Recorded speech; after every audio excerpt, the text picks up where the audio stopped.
देश में अगर कोई सिद्धांत विहीन राजनीति करते हैं तो वो है माननीय नीतीश कुमार जी, जो कभी भी कुर्सी के लिए कितना पलटी मारे उनको फर्क नहीं पड़ता। एक मुख्यमंत्री रहते सोनिया गांधी नहीं मिली तो पूरे बिहार का अपमान कराइए, गए क्यों, बिना अपॉइंटमेंट के गए क्यों? और जहाँ तक सम्राट चौधरी के बारे में कह रहे हैं कि बच्चे हैं तो बच्चा ही बड़ा बन के चचा होता है। भाई गुंडा का सफाया करना अगर गुंडा राज है तो ऐसा गुंडा राज चलना चाहिए देश में। नमस्कार, एक न्यूज़ 24 देख रहे हैं आप और मैं हूं आपके साथ अविनाश। बिहार भाजपा प्रदेश अध्यक्ष सम्राट चौधरी के बयान के बाद कल सूबे के मुख्यमंत्री नीतीश कुमार ने कहा कि सम्राट चौधरी को बुद्धि नहीं है और साथ ही साथ उन्होंने कहा कि जो भाजपा के लोग जो भी बोलते हैं उन्हें बुद्धि नहीं है। हमारे साथ बातचीत करने के लिए बीजेपी से विधायक हैं नीरज कुमार बबलू जी।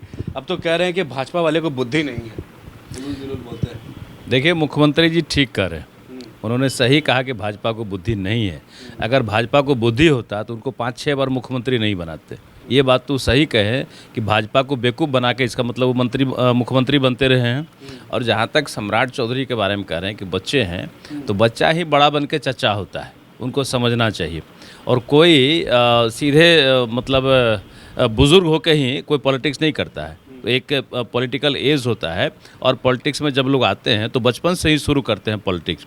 और सम्राट चौधरी तो ख़ानदानी पॉलिटिशियन है, उनके माँ एमएलए थी, पिताजी सीनियर पॉलिटिशियन रहे हैं, देश में नाम रहा है उनका। तो बच्चे कैसे हैं? और हमको लगता है कि उम्र जैसे उनका 25 साल हुआ था उस समय वो मंत्री बने, उस समय से वो पॉलिटिक्स में हैं। तो अब वो बच्चे नहीं हैं, ये बात समझना चाहिए नीतीश कुमार जी को। नीरज कुमार हैं, जदयू के एमएलसी हैं, वो कह रहे हैं कि सम्राट चौधरी तो खासम खास आदमी हम लोग के, उनको राजनीतिक ज्ञान जदयू से ही मिला, उनको बोलने दीजिए। लेकिन उनका जो जन्म है जदयू से, अब चल गए हैं भाजपा में तो उलूल जुलूल बोल रहे हैं, अपने पिताजी का सपना पूरा कर रहे हैं शौकनी चौधरी का। देखिए, पॉलिटिक्स में स्टार्टिंग कौन कहाँ से करता है इसका कोई ये गणित नहीं है कि कौन कहाँ से पॉलिटिक्स शुरू करता है। मुख्य रूप से ये देखा जाता है कि कौन जनता के लिए काम कर रहा है, कौन सही पार्टी है और कौन विकास के काम में लगा हुआ है, किसकी नीति ठीक है। पॉलिटिक्स सिर्फ इस नीति से नहीं चलती है कि हमको कुर्सी चाहिए। सिद्धांत विहीन राजनीति कोई नहीं करता है। इस देश में अगर कोई सिद्धांत विहीन राजनीति करते हैं तो वो है माननीय नीतीश कुमार जी, जो कभी भी कुर्सी के लिए कितना पलटी मारे उनको फर्क नहीं पड़ता। जदयू के जो एमएलसी नीरज कुमार वो भी कह रहे हैं कि प्रधानमंत्री को नीतीश कुमार 2015 में ही इतना पटका लगाए थे कि ऑस्ट्रेलिया भाग गए थे। अब वो बात कर रहे हैं। देखिए, अलूल जलूल बातों का कोई जवाब नहीं होता है। प्रधानमंत्री की वजह से आज पूरा देश गौरवान्वित है, पूरी दुनिया में हिंदुस्तान के ताकत का एहसास हो रहा है। ऐसे प्रधानमंत्री हमको मिले हैं और आगे भी यही प्रधानमंत्री कंटिन्यू करेंगे, इसमें कहीं कोई भ्रम नहीं है। जो लोग भ्रम में जी रहे हैं, इधर उधर भटक रहे हैं, वो भटकना छोड़ दें और आराम से उनका गुणगान में लग जाए, इसी में भलाई है सबकी।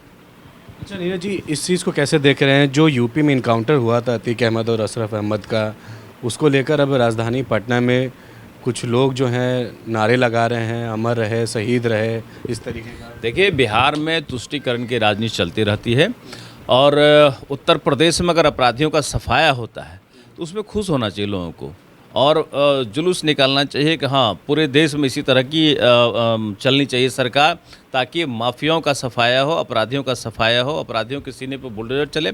तो यहाँ तो तुष्टीकरण की राजनीति है। कोई सही गठबंधन के लोग कह रहे हैं कि गुंडा राज है यूपी में, वही चाह रहे हैं। भाई गुंडा का सफाया करना अगर गुंडा राज है तो ऐसा गुंडा राज चलना चाहिए देश में। अच्छा, एक आखिरी सवाल है। नीतीश कुमार बार बार कह रहे थे विपक्षी एकजुटता को लेकर, और आज यूपी जा रहे हैं समाजवादी पार्टी के नेता से मिलने, उसके बाद कह रहे हैं कोलकाता भी जाएंगे ममता बनर्जी से। तो क्या लग रहा है अब जो घूमने जा रहे हैं यूपी कोलकाता, इसको कैसे देख रहे हैं विपक्ष? देखिए, अपने मुँह मियाँ मिट्ठू होने से कुछ नहीं होता है। कोई इनको बुला नहीं रहा है, ये सब के यहाँ जा रहे हैं और कोई इनको भाव नहीं दे रहा है। इवन कि सोनिया गांधी जिससे ये लोग मिलने गए, सोनिया गांधी मिली नहीं। इससे बड़ा अपमान क्या हो सकता है? एक मुख्यमंत्री रहते सोनिया गांधी नहीं मिली तो पूरे बिहार का अपमान कराइए, गए क्यों, बिना अपॉइंटमेंट के गए क्यों? तो ये सब बड़ा एक बिहार को कहीं न कहीं बदनाम करने की बात चल रही है कि मुख्यमंत्री कटोरा लेके भीख मांगने जा रहे हैं। ऐसी स्थिति बनी हुई है कि सबके दरबार में अपना दरबारी करने जा रहे हैं, कोई इनको भाव नहीं दे रहा है। तो ये पूरा बिहार का अपमान है। मुख्यमंत्री कह रहे हैं कोई सपना नहीं है, मेरा सिर्फ एक ही सपना है कि नरेंद्र मोदी के खिलाफ सबको एकजुट कर देना है। इसलिए एकजुट कर रहे हैं कि नरेंद्र मोदी इनको लगातार मुख्यमंत्री बनाने का काम किए हैं, पूरे देश को आगे बढ़ाने का काम किए, पूरे देश को पूरे दुनिया में एक स्थापित करने का काम किए। इसलिए नरेंद्र मोदी जी के खिलाफ ही एकजुट करने में लगे हुए हैं और एकजुट करने में पता चला कि इनका कुर्सी हिल जाएगा। तो एकजुट की बात कर रहे हैं, विपक्षी एकजुटता को लेकर नीतीश कुमार पहले तो दिल्ली गए, अब यूपी और कोलकाता भी जा रहे हैं। ऐसे में विधायक हैं बीजेपी से नीरज कुमार बबलू, उन्होंने साफ तौर पे कह दिया कि एकजुट करने के चक्कर में उनका कहीं कुर्सी ही ना हिल जाए। इस खबर में फिलहाल इतना ही। सहयोगी मदन के साथ मैं अविनाश, एक न्यूज़ 24 पटना।